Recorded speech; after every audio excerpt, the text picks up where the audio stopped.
Hey everybody, for today's video I want to show you a couple of recipes that I just tried out and I really like them. So the first one is going to be this chuck pot roast that we're going to turn into a Mississippi pot roast. So I'm really excited. It's going to be delicious. It has these pepperoncinis and it's really like tangy and salty and savory, and you serve it over mashed potatoes or, roasted potatoes or some sort of like starchy kind of vegetable. And it is so good. So I'm going to show you how I make this. And then I also have a crescent jalapeno roll up. And I'm excited, man. This is going to be good.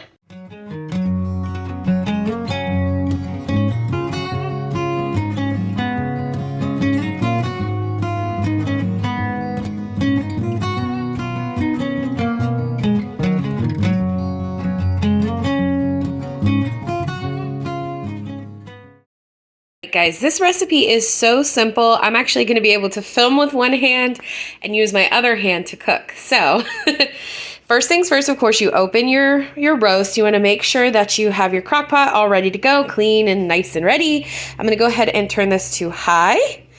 And I want this to be done anywhere from 6 to 8 hours from now. So that makes me eating dinner about 6 o'clock, maybe a little earlier. But I'm just going to take this roast and I'm going to transfer it into my crock pot. This is actually a little big, but it's okay. It'll cook up just fine. There we go. Like that. So it's in there. We're ready to go. I'm going to rinse my hand and come back. Okay, and we're back. And just for ease of filming, I went ahead and cut off the tops of the gravy mix and the ranch. So the second ingredient we're going to put is we're going to take this brown gravy mix, or you can use au jus mix. And we're just going to put it over the top like so. And that's it. We're not even going to mix or anything. I'm going to do the same with my zesty ranch. I have zesty potatoes, so it's like garlicky and anyways, it's really good. They didn't have regular ranch packets at the store, so I'm using this instead, but it should work just fine. So I'm going to put that over the top as well. And here's where things get a little interesting. So I have this jar of pepperoncini peppers, and I'm going to use perhaps about 3/4 of the juice and half of the peppers. So I'm gonna, while this strainer is in there like that, I'm gonna pour, about 3/4 of the juice in there. So you see that's where the juice is down at the bottom. Now I'm gonna take this off, this topper, and you just kind of pick up on it.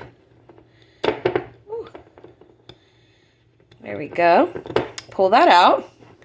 I'm going to start, actually I'm going to use my fingers to pull these out, and I have washed my hands, and of course, that's good cooking practice.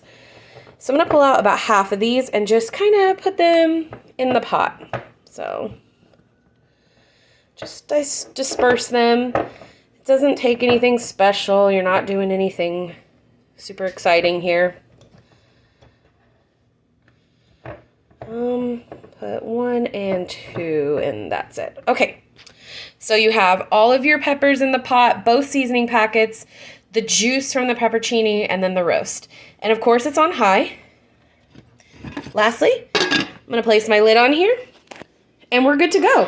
I'm going to check on this at 4 o'clock and see how we're doing.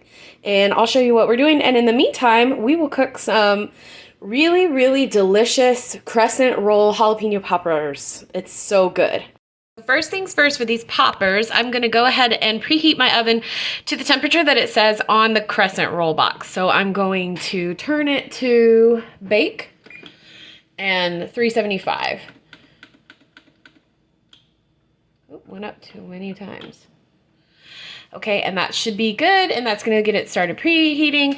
And then while I'm waiting for this to preheat, I'm going to go ahead and fry up some bacon and then crumble that up into a bowl. So this is the package of crescent rolls that I'm using. It's 8 crescent rolls. It's the Walmart brand, and they come in this tube. And then, of course, like I said, I'm following the directions for the oven for these so that cooks. The bacon will be pre-cooked. The jalapeno will be already cooked, so we don't have to worry about that. I have 3 pieces of bacon in here starting to sizzle, and that should be enough to disperse in between all these. Also, I have gone ahead and grabbed my cookie sheet out and then lined it with foil so that way when that's preheated, I get everything on here and it's ready to go. All right, so when this bacon gets crumbled, we will start the next step. All right, so the next thing I'm going to do is I'm going to take these pickled jalapeno slices. I'm going to pull some of them out, set them here on my cutting board, and chop them up into small pieces. And using this spoon here, I pulled out about 2 heaping tablespoons. That should do it, especially once it's finely diced. It should be able to really spread nicely in the cream cheese. And mind you, this cream cheese has been out here softening this whole time, so it's not like a hard block of cream cheese. It's going to be pretty room temperature by the time I'm ready to use it, and I think that's the best way to do it. Okay, so once I have all of my jalapenos chopped right here, and my crumbled bacon, I'm putting this into a small bowl, and I'm going to add in my jalapeno and half a block of my softened cream cheese. And then this is where you really get to use those muscles, because we're going to stir that up until it's smooth. One tip for you, I feel like if you kind of like put the cream cheese into smaller pieces in here, I feel like it stirs up a little easier than trying to get everything into that block. So that's just a tip for you. So once your cream cheese, bacon, and jalapenos are combined here in this bowl, we're going to go ahead and open up our can of crescents, and we're going to place them here on our cutting board, and we're going to lay them out. We're going to spread some of this on each one and then roll them back up. So I'm going to put them out here and I'll show you how to spread it out. So here are all my crescents. I got them out of the package and onto my cutting board here. And the way I make sure that I get even amounts of the mixture onto each one of these is I take the bowl and I take my knife and I score out 4 pieces and then cut each of those pieces. So now I have 8 portions of this, and I'm just going to scoop out each one and spread it onto my crescents. Okay, and you can see that I put my scoop of mixture, cream cheese mixture, on the ends, and I'm focusing the majority of the mixture on the like the thicker side here, and then I just spread it out with my spoon. And so I'm going to finish the rest of these, and then I'm going to pop them in the oven. I twisted this tray over once I got all this. Now to finish it, we are going to roll these up just like you do a crescent. So you grab the thicker side of the triangle and you roll forward, and then you put them like this.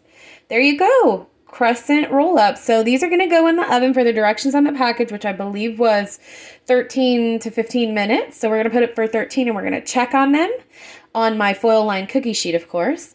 And then when it's done, I will show you what they look like. And in they go. I'm going to put them on this middle rack. Okay. See you guys in a few minutes.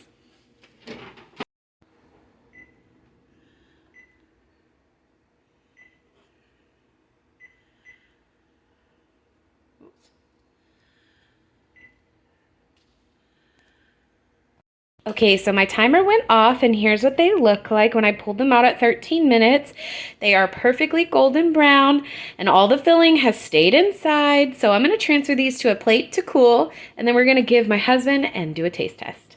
Taste test time, Robert. Try one for me.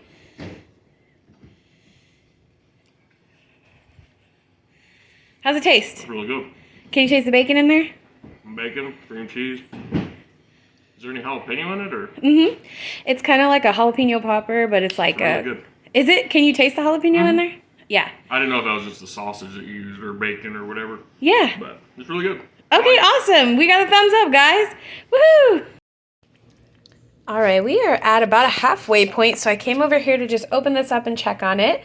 And so all I did is, you can see how much juice has like come and made this entire gravy. So I just took my fork and kind of just went like this, just to make sure that the sauce packets have been kind of really incorporated into this to make like a good gravy. And everything is good. Everything's bubbling away. It looks like I'm probably going to have about 3 more hours. This will probably be good in 2 hours, and then I'll turn it to low. But I'm going to leave it in here for the full 3 hours. So that's only 6 hours, guys. And so this is a nice, easy, like, throw everything in there and done. And I'll show you what it looks like when I get it plated. So here it is, friends, our final product. The roast was in the crock pot for a total of 7 hours.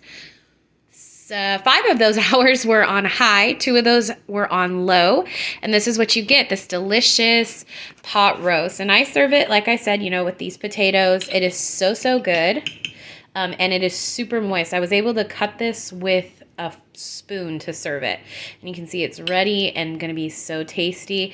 And you get to eat the peppers too, and I really love the flavor of this. So this is a big hit at our house. So definitely let me know if you give this recipe a try, or my crescent recipe. It was really, really good. Everybody enjoyed it, but I'm going to go have dinner and relax for the rest of the evening, guys. I will see you in the next video. Don't forget to like this video and subscribe to my channel. And don't forget that you can always find me on social media.